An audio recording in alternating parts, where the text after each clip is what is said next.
Over the years, I bought and sold many lenses. Initially it was for photography, now it's all about content creation. After a lot of trial and error, I've ended up with two prime lenses that I use most of the time. There's a lens that I'd bring to a desert island to film myself struggling to crack open a coconut. It's the most versatile focal length. We'll start with that one. But that's not my favorite. My go-to close-up lens is also getting the attention it deserves. And there's a bonus lens too, nice to have in most circumstances and sometimes essential. Zoom lenses are not my thing. I will explain why later. The main drawback of primes is that you have to change lenses often to adjust for different focal lengths. In my recent documentary experiences in Kenya, I realized I couldn't afford to waste time changing lenses in the middle of the action.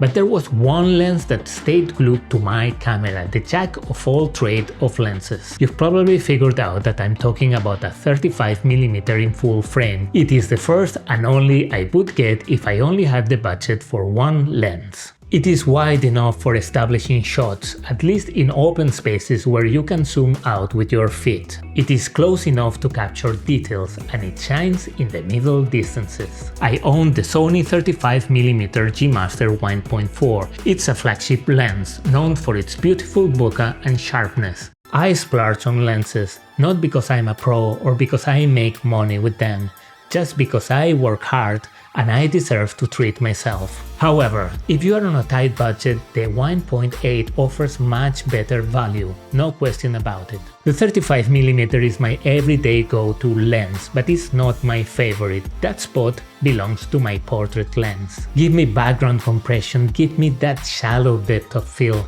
and the creamy bokeh.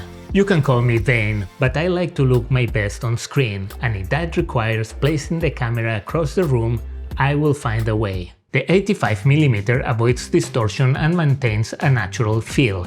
It's really flattering. It's also great for creative close-ups and professional-looking B-roll. And if we are talking about YouTube, it's perfect for capturing killer thumbnails. Paired with good lighting, it makes regular people look great and good-looking people look incredible. 4 years ago, I bought the Sigma 85mm 1.4 right after it was released, and I've been in love with this lens ever since. When Sony recently announced the 85mm G Master II, I was a bit nervous. I was thinking, what if they come up with something revolutionary? But the Sigma offers almost the same quality and performance for less of half the price, and it is smaller. So in this case, I'm sticking to my guns. If I had to buy an 85mm, I would still go for the Sigma.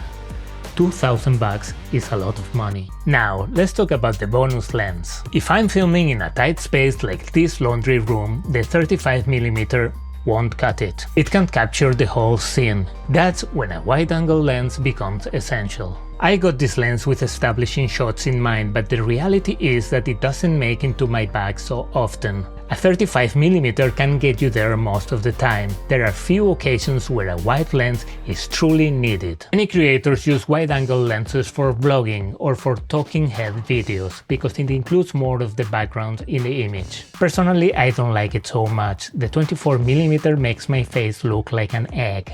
However, the distortion of a wide lens has creative uses too. I need to experiment with it a bit more.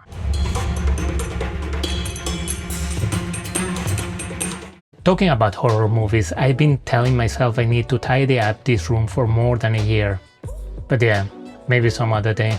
Over time, I've come to appreciate lighter, more portable gear, and for that, the 1.8 is probably ideal. My choice of 1.4 lenses strike a balance between top quality glass and still manageable size and weight. Once, I made the mistake of buying Sigma's 35mm 1.2. It was too bulky and heavy and it rarely made it into my bag, so I ended up selling it. There's of course a use case for 1.2 lenses, but in my case it was overkill. Zoom lenses are like a bulky four-wheel drive, built for any terrain. Zoom in, zoom out, job done. You go home. There's no poetry in that. I have to admit there's something snobbish about using prime lenses. But When you attach a prime lens to your camera, it feels different. You are out there to create magic. Every shot becomes intentional. You focus on framing and composition. And that's what I want to feel when I'm creating. These 2 or 3 lenses are all I need for now. I don't own a 50mm at the time. I'd probably add it to my workflow if I had one, but I don't see a strong need for it at the moment. But that's just me. What about you? What are your main lenses? Let me know in the comments. Thanks for watching. I hope you enjoyed this video. Take care and see you in the next one.